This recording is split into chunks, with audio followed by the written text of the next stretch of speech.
Cyber ठग से सावधान। जी हाँ, अभी साइबर ठगी का कारोबार देश भर में तेजी से बढ़ रही है। लोगों को सावधान रहने की जरूरत है और ठगी का शिकार होने पर क्या करना है, सुनिए साइबर इंस्पेक्टर अक्षय कुमार से। कल दिनांक 12 दिसंबर दिन गुरुवार को एक साइबर ठग को अपनी चुस्ती दिखाते हुए धर दबोचा और लोगों को सावधान करते हुए एक प्रेस कॉन्फ्रेंस पर पत्रकारों को यह जानकारी दी। नमस्कार, आप देख रहे हैं न्यूज इंडिया 24। मैं हूं आपके साथ पंकज सिन्हा। आज हम धनबाद के साइबर थाना में बैठे हुए हैं और वो इसलिए कि यहाँ पर आज एक प्रेस वार्ता का आयोजन किया गया था। हम जानेंगे इंस्पेक्टर साहब से, अक्षय जी हमारे साथ हैं, कि भाई आज जो प्रेस वार्ता बुलाया गया था, प्रेस वालों को बुलाया गया था, किस संदर्भ में बुलाया गया था, कौन से मैसेज दिए गए और मतलब कि क्या बोला गया है सर, पूरी सेवा। देखिए, एक्चुअली हम लोगों का साइबर क्राइम से रिलेटेड एक ऐप है जी, उसको प्रतिबिंब ऐप कहते हैं। वो हमारे आदरणीय डीजी साहब के द्वारा ये डेवलप किया गया है।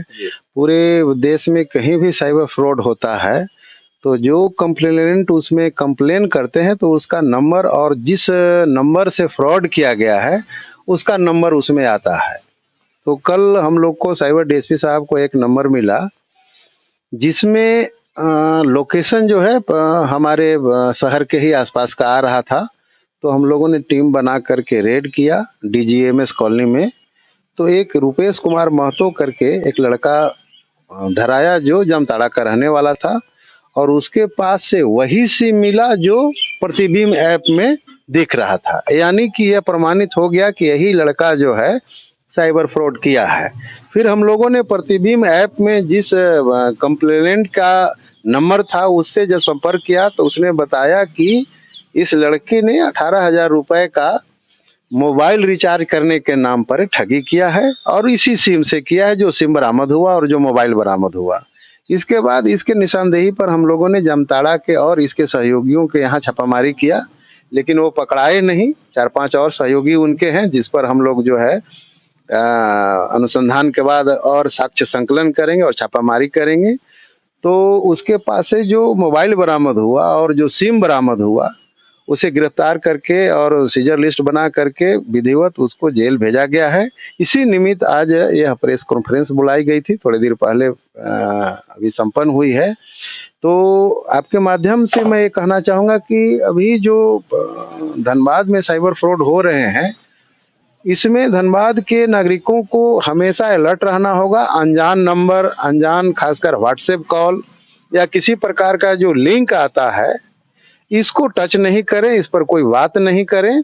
और यदि किसी कारणवश साइबर ठगी का शिकार हो जाते हैं तो 1930 यह सरकारी नंबर है, टोल फ्री नंबर है, उसमें शिकायत दर्ज करें। एनसीआरपी पोर्टल पर जाकर के शिकायत दर्ज करें और संबंधित थाने में या फिर साइबर थाने में संपर्क करें। यही मैसेज दिया गया है और यही मैसेज आपके माध्यम से धनबाद के जनता को देना चाहूँगा। तो याद रखिए वो नंबर 1930। यदि आप कभी भी कहीं भी साइबर ठगी के शिकार होते हैं तो 1930 नंबर पे डायल करके अपनी शिकायत दर्ज करा सकते हैं। और साइबर जो ब्रांच है ये मुस्तैदी दिखाते हुए जिस प्रकार से क्या नाम बताया था उनका, रुपेश कुमार, रुपेश महतो को धर दबोचा, वैसे ही आप जिसके भी शिकार बनेंगे उनको धर दबोचा जाएगा। ये बस इतना ही मैटर था। जी जी।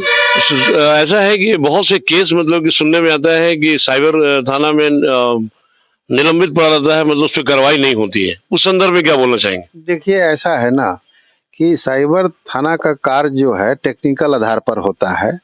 कोई नंबर मिलता है उसको हम लोग टेक्निकल सेल में भेजते हैं, वहां से कुछ रिपोर्ट आती है, फिर संबंधित कंपनी को भेजा जाता है। तो इसमें जो देरी होती है इससे ऐसा लगता है जनता को कि साइबर थाना में केस कराने से डिले होता है, लेकिन चूंकि यह एक कानूनी प्रक्रिया है। आप यदि व्हाट्सएप ग्रुप में या किसी भी आप कंपनी में भेजेंगे तो तुरंत जवाब नहीं मिलेगा, या किसी भी बैंक में फ्रॉड होता है तो वहां से जवाब तुरंत नहीं आता है। तो बहुत सारी प्रक्रियाओं से गुजरना पड़ता है, इसलिए इसमें विलम्ब होता है। बाकी हमारे कर्मियों के या हम लोगों के प्रयास में कोई कमी नहीं।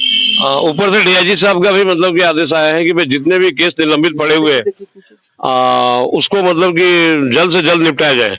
तो इस मामले में धनबाद साइबर ब्रांच क्या कर रहा है? हम लोगों ने जो भी आदेश, चाहे वो डीआईजी साहब के हो, आईजी साहब को हो या डीजीपी साहब को हो, हम लोग मुस्तैदी से इसका पालन करते हैं और हम लोग प्रयास करते हैं कि यथाशीघ्र जनता को न्याय मिले और अपराधी को गिरफ्तार करके सलाखों के अंदर किया जाए। चलिए, बहुत बहुत धन्यवाद। आप भी याद रखिए नंबर 1930 जी जी 1930 पर अपना मतलब कि कंप्लेन दर्ज कंप्लेन दर्ज करा करा सकते हैं। सहयोगी संदीप दत्ता के साथ पंकज सिन्हा, न्यूज इंडिया 24।